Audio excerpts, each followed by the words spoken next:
Estamos manifestando una falta de sensibilidad y una falta de compromiso para entender la responsabilidad que implica cuando decidimos llevar un animalito, un nuevo miembro de nuestra familia, y que por supuesto cuando este no cumple las expectativas que hemos planteado, pues definitivamente lo echamos a la calle. Y bueno, pues de ahí podemos empezar a desprender todo, a desmenuzar el problema. Si consideramos que un perro defeca 300 gramos al día y orina medio litro, multiplíquenlo por el número que quieras. El número que sea son toneladas de excremento, y eso entonces nos lleva a otro problema. Esa materia fecal se deseca, se va al ambiente, la respiramos todos. Este problema es riesgoso en materia ambiental, como estamos platicando, en materia de salud pública, porque los animales, y al igual que nosotros, se enferman y comparten enfermedades con nosotros. Entonces, cuando no están bajo una supervisión médica, están en la calle, pues pueden convertirse en una situación de transmisión de enfermedades para el humano, accidentes automovilísticos, depredación de la fauna endémica, porque obviamente ustedes saben que este animal ha evolucionado del lobo.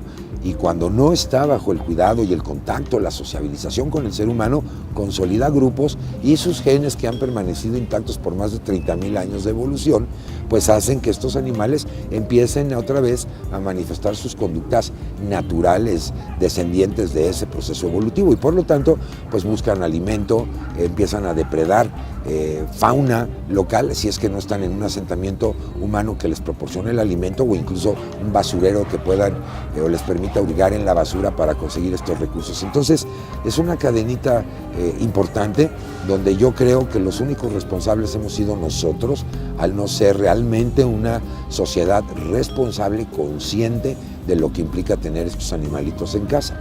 Uno de los grandes problemas que tenemos es que alguien llega a casa con el paquetito, por decirlo de alguna manera, no cuenta con el consenso de todos los miembros de la familia, y además obedece a patrones estacionales. El regalo del Día de Reyes, Navidad, el cumpleaños, donde pensamos que siguen siendo objetos y que son el mejor regalo, cuando no es así.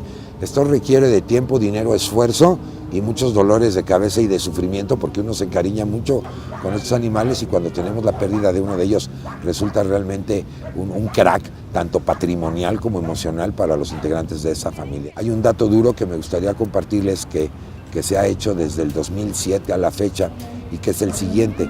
El más reciente es del 2011-2012 aproximadamente, donde la industria privada demostró que el 57% de las familias mexicanas cuentan con un animal de compañía, llámese perro o gato, y de estos el 45% son perros, y casi ya, si no es que ya se rebasó el porcentaje del 20%, corresponden a gatos.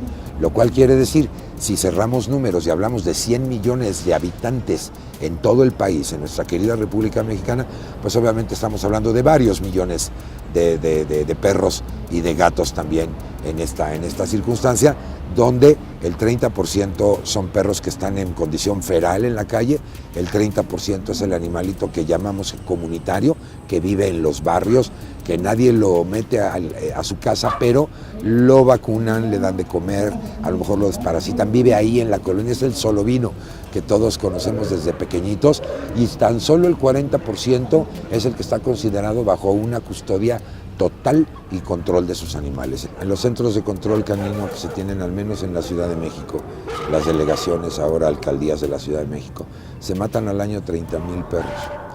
Y esos 30,000 perros, el dato que resulta espeluznante desde mi particular punto de vista, es que el 55% son entregados por sus propietarios o por sus familiares.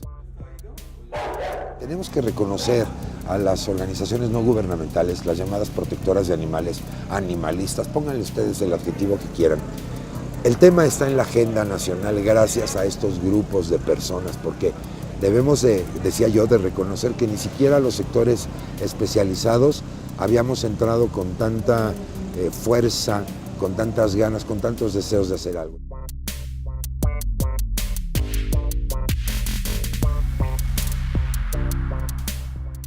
Nuestro proyecto inició en 2013, se creó la Fundación de la Calle de la Casa. Esta fundación lo que hace es certificar centros de adopción por su operación responsable, basándose en un proceso muy completo que incluye una visita al centro de adopción, una encuesta no solamente con el responsable del centro de adopción, sino también con personas que han adoptado del mismo, con personas que están de alguna manera relacionados con la operación del centro de adopción.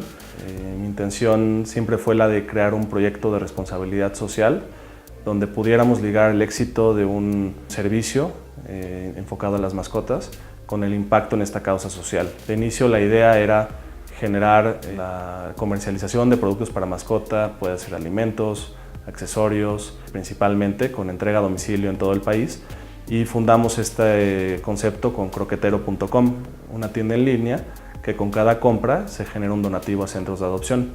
Esto lo hacemos a través del programa Tu Mascota Alimenta Otra Mascota, el cual destina el 2% de todas sus ventas al apoyo de centros de adopción responsables.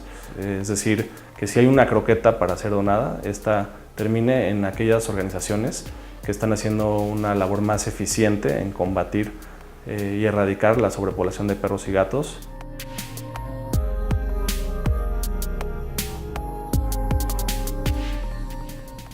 Proyecto Nenuki es un grupo de personas que decidimos cambiar la realidad de perros y gatos en situación de calle. Nuestro equipo está conformado por personas comunes y corrientes, amas de casa, profesionistas, mujeres con un trabajo propio, que decidimos no ser indiferentes ante la situación del abandono y del maltrato de animales. Consideramos que educando, esterilizando y promoviendo la adopción responsable de perros y gatos podemos paliar ligeramente esa problemática en nuestra sociedad. Tenemos varios hogares temporales, nosotros nos hacemos cargo de todos los gastos alimenticios, de medicamentos, traslados, y hemos decidido esto por dos causas. La primera, para dar una adecuada socialización a los animales que se van en adopción, que tengan contacto con otros perros, con gatos, con niños, con familias, para que cuando haya una transición a su hogar definitivo, esta sea mucho más natural. Concientizando por un mundo mejor. Nosotros somos una asociación civil que pues estamos buscando generar una conciencia y fomentar una tenencia responsable a través de lo que viene siendo bienestar animal, pues a través de la educación y a través de tomar casos que en realidad son un poco más complejos, que van más allá del abandono, que son casos de maltrato extremo o por atropellamiento.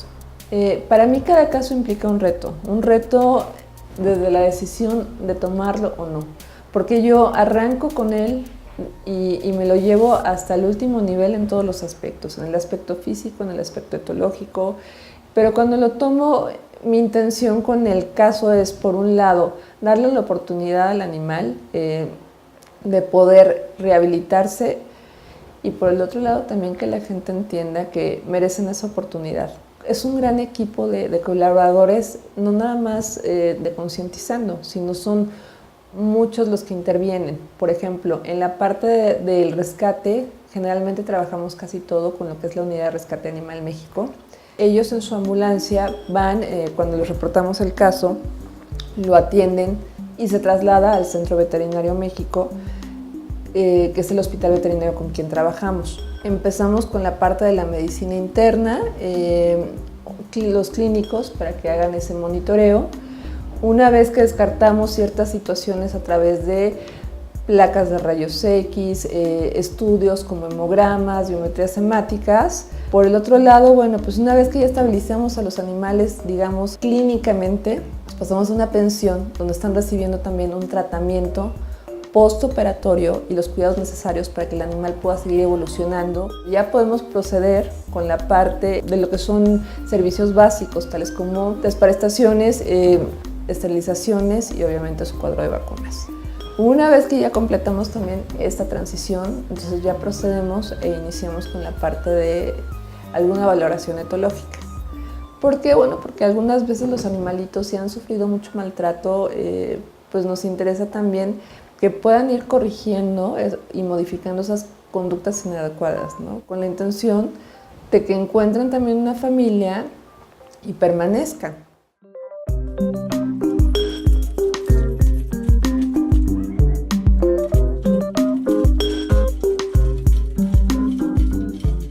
Milagros Milagros Caninos es el primer santuario para perros en América Latina. Es exclusivo para perros en situaciones muy extremas, como perros con cáncer, sin patas, ciegos, sordos, quemados, torturados, paralíticos, violados, drogados, macheteados, mutilados, sin ojos, etcétera. Todo de lo que es capaz el ser humano.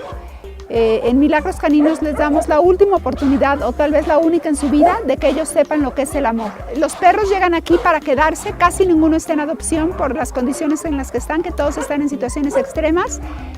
Requieren medicamentos, requieren cirugías, requieren tratamientos. Ahora tenemos también perros de terapia, que los perros van a centros con personas especiales, con capacidades diferentes, a dar su tiempo y a dar una terapia para esas personas que tanto lo necesitan y que nos sirve también para nuestros perros.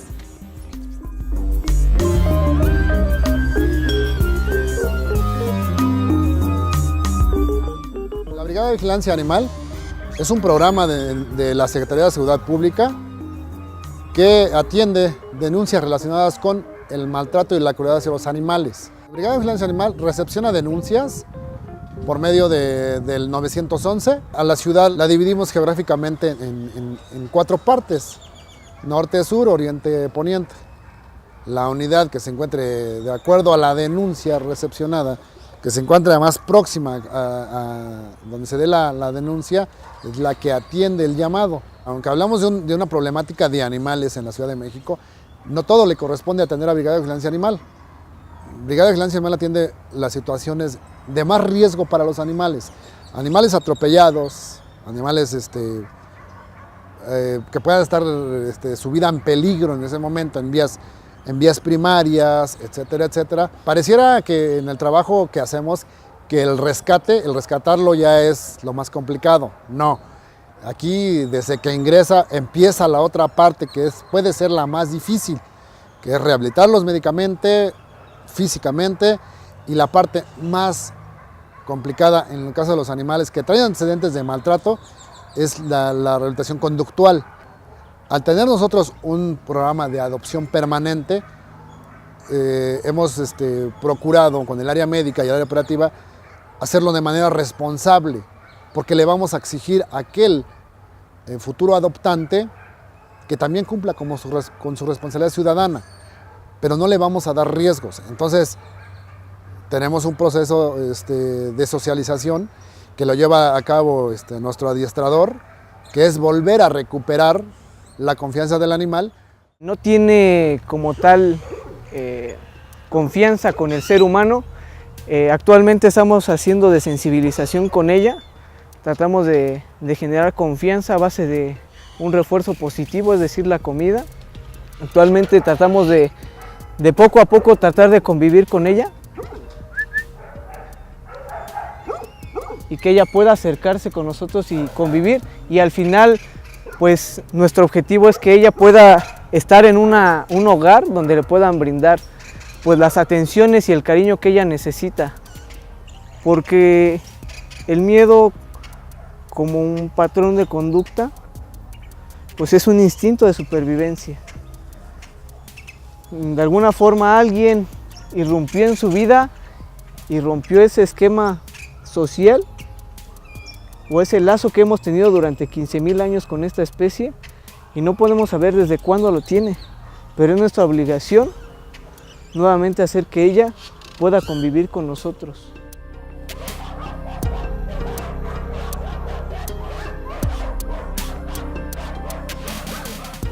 Este problema no obedece a una sola causa. Entonces, cada una de estas organizaciones hace su labor desde su propia trinchera, pero obviamente no es suficiente. Necesitamos tener una coordinación general con metas comunes a todos. Primera pregunta, ¿de qué tamaño es el enfermo? Para poder entonces decidir de qué tamaño es el tratamiento y en qué sentido podemos encaminar tanto políticas públicas como estrategias legales, materia regulatoria y etcétera. Mientras no sepamos cuántos perros realmente podemos estimar en esta situación, porque ha sido puro cálculo matemático en donde se habla proporciones de un perro por cada 4 personas, un perro por cada 6 personas, y de ahí habría que hacer números, pero mientras no tengamos eso en la mano, va a ser muy difícil hacerlo. Sí hay avance, por supuesto, en materia de educación, que me parece un rubro fundamental, en materia de control natal también. ¿Qué es lo que nos falta? ¿Cómo aplicamos eso para promover, fomentar la adopción, para tener campañas permanentes de esterilización, pero con datos que sean tangibles, que puedan ser aplicables? Porque mientras no conozcamos cuál es la dinámica poblacional de estas especies, vamos a seguir quitando úteros y testículos sin realmente darnos cuenta cuál es el impacto real de estas estrategias. Ese es un rubro que hay que atender. Otro rubro que hay que ver es cómo vinculamos esa parte con la educación. ¿Cómo podemos llegar a todos los sectores de la sociedad usando las diferentes tecnologías de la comunicación actuales para dar a conocer este mensaje? Y 3, ¿cómo vinculamos toda esta información que se genere con los diversos actores en el tema? Autoridades, el sector privado, el sector educativo, las ONGs, para que entonces haya un liderazgo y haya una coordinación de estos esfuerzos que nos lleven a ver resultados. Porque sabemos que el crecimiento poblacional de estas especies no es numérico, es geométrico. Los estudios demuestran lo siguiente: la población de perros crece al año, igual a la del gato, en un 20%. La población humana en el último censo del INEGI del 2010 creció el 0.95%. Esto quiere decir que estos animales crecen 19 veces aproximadamente más que la del humano, no más que 5 o 6 veces más en términos de producción. Entonces, tenemos que darnos cuenta también que, por otro lado, la ciencia nos ha demostrado que para poder estabilizar una población viva, de cualquiera que sea la especie, por lo menos se tiene que esterilizar el 50% del universo en cuestión para lograr una estabilización en 5 años. ¿No les parece increíble que llevamos hablando con esto desde la década de los 90s y a pleno siglo XXI, ¿no?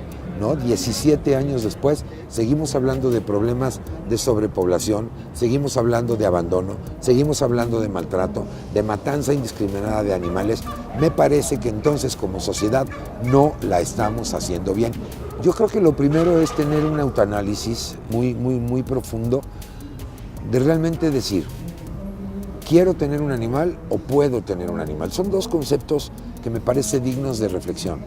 El 99% de nosotros decimos sí quiero, porque nos encantan, porque tenemos una convivencia maravillosa con ellos. Pero, ¿cuántos de nosotros podemos? La dinámica familiar actualmente es que papá y mamá trabajan todo el día, los chicos se van a la escuela y la pregunta es: ¿quién se hace cargo de ese animal? Segundo, ¿cuál es la procedencia de ese animal? Debe de ser de un sitio legalmente autorizado. Si lo puedes adoptar, mejor. Hay que hacer reflexión de que ser irresponsable no va en función de que si compraste un animalito lo adoptaste. Es porque es una persona irresponsable. Pero bueno, si lo puedes adoptar y le puedes dar ese hogar a miles de animales desamparados, bienvenido sea. 3, cuento con los recursos necesarios para darle una calidad de vida adecuada. Y recursos significa dinero, por supuesto que sí, recursos materiales, espacio, alimentación, servicios médicos veterinarios, recursos humanos, quién lo saca a pasear, quién lo alimenta en sus horarios, quién se juega con él en sus horarios de juego, quién lo lleva a descansar en sus horarios de descanso. Es decir, toda una dinámica compleja. No es nada más llegar con el animalito, poner un plato de alimento y agua sobre un periódico y un juguete, y eso significa proporcionar o darlo o tenerlo en bienestar. Y una vez que se tiene ese consenso, entonces ahora sí, a disfrutar de esa interacción humano-animal que me parece fantástica. El problema es que lo hacemos al revés. Nada de esto se considera. De repente nos vemos inmersos en la situación que ya llegó el perrito porque lo trajo el hermano mayor, o me lo regalaron de cumpleaños, o llegó papá con el perrito, o hay alguien en casa que no soporta al perrito, o fue separado de su madre a muy temprana edad, que es otro de los grandes fenómenos, un animal que no alcanzó su proceso de sociabilización biológica, y esto va a provocar un animal travieso, destructor, se orina en todos lados, no obedece a nadie, porque no está sociabilizado correctamente. Fíjense, esto se lleva a cabo entre las 8 y 12 semanas post-nacimiento, y si tú separas una cría de estas al mes, claro que son hermosos, claro que enamoran a cualquiera, los dan baratos además, pues obviamente ese es el punto medular. Entonces, el ordenamiento legal de la comercialización de animales tiene que ser un rubro puesto en la agenda, para que precisamente evitemos estos abastecimientos que luego con la mayor facilidad pues van a dar a la calle. ¿Por qué? Porque voy por otro. Entonces, no existe ese nivel de sensibilidad, y además, cuando ya no lo quiero, pues lo entrego a las autoridades para que lo maten. o que ellos hagan mi trabajo, es decir, le busquen casa o lo den a una de estas organizaciones para que lo den un programa de adopción.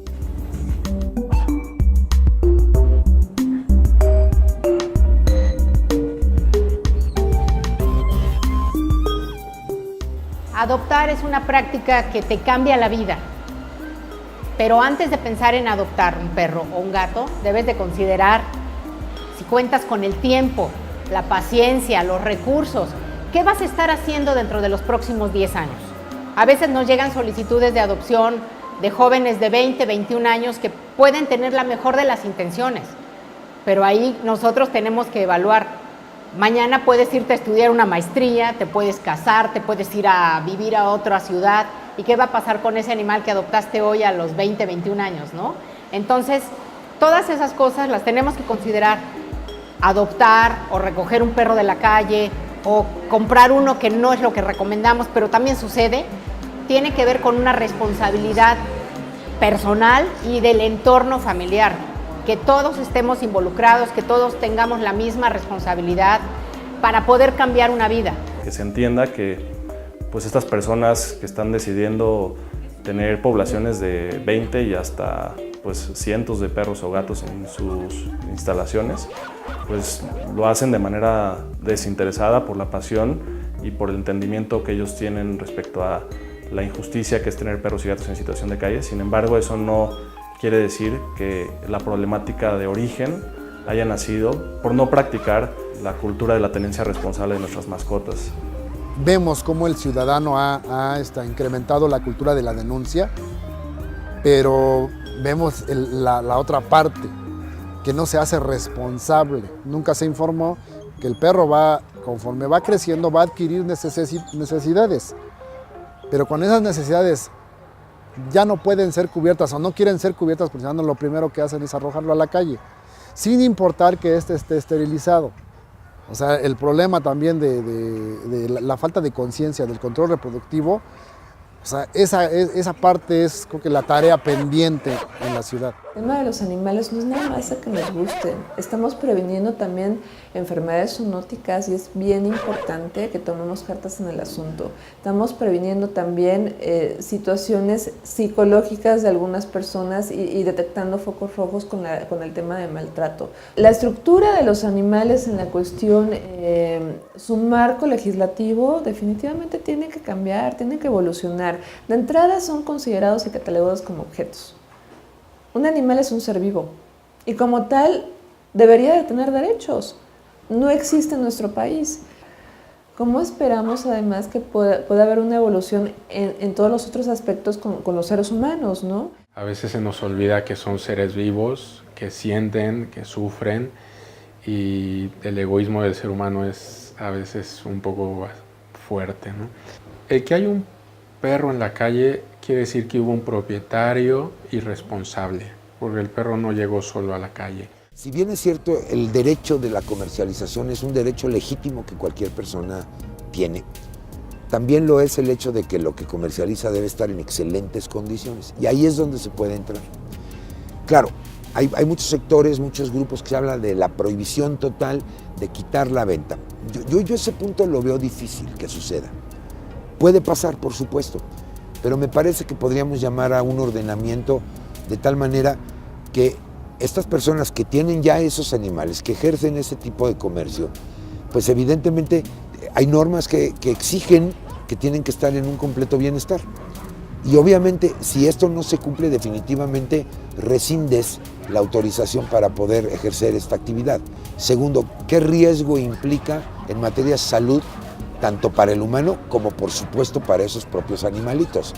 Tercero, ¿cuál es el nivel de maltrato? Y el maltrato no es solamente físico, desde que el espacio en el que los tienen no es adecuado, que su permanencia en esas jaulas es extrema, que obviamente el sacarlos a caminar, su alimentación, su sociabilización no es correcta, pues esas son situaciones que están perfectamente documentadas, que están normadas y que obviamente pues lo único que tendríamos que hacer es poner en ejecución ese marco regulatorio. Repito, no en una acción de ver, de hacer una situación coercitiva, de ver a quién pretendo estar sancionando, sino por el contrario, lograr la motivación y la estimulación de que todas estas personas que están haciendo esto, pues entren al orden, pero finalmente se hace porque existen clientes.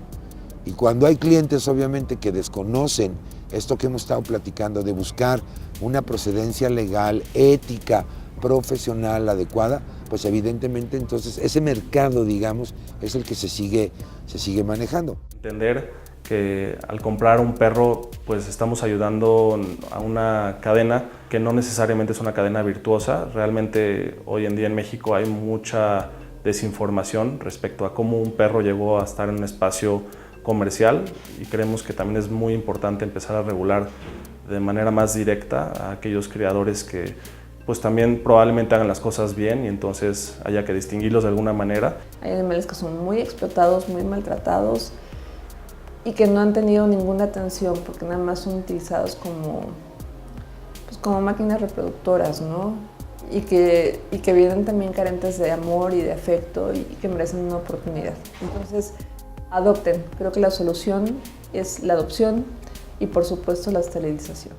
Realmente el tema de adoptar es un principio que como sociedad debemos de tener muy presente. Hay muchos obstáculos que nosotros estamos buscando vencer, y la realidad es que todo empieza por el lado de la cultura de la sociedad en general, ¿no? Incluso de aquellos que no tienen una mascota en casa, o incluso aquellos que no les gusta quizás los animales. No por ello no implica que deban de entender la crisis humanitaria que se vive en nuestro país, y cómo esta les impacta también a ellos, quieran o no quieran, y cómo entonces como sociedad tenemos que hacer algo al respecto, ¿no? Por cada perro o gato que una familia adopta, quienes tratamos de cambiar vidas podemos tener la posibilidad de ayudar a otro. Cuando la población recibe información, actuamos en consecuencia. Cuando estamos desinformados, pues evidentemente es mucho más fácil desperdigarnos en el camino. Entonces, yo pienso que si contáramos con más espacios de difusión, que le diéramos más oportunidad a la educación, los textos, los libros de texto, por ejemplo, de educación oficial, ahí está la entrada directa. Y también cuando logremos tener un ejercicio coordinado de trabajo entre todos los diferentes actores, sector público, sector privado, integrantes de la sociedad civil en su conjunto, y que entonces haya una meta tangible. Por ejemplo, sería bien bonito decir, este año vamos a esterilizar tantos animales, que significa este impacto, tiene este ahorro en materia de salud, de dinámica poblacional, y a ti, industria privada, te tocan tantos, y a ti, sector público, te tocan tantos. Imagínense el potencial de lo que se puede hacer en lugar de hacerlo separado, de manera coordinada. El caer en una situación exclusivamente romántica de sufrir por los animales no corrige el problema.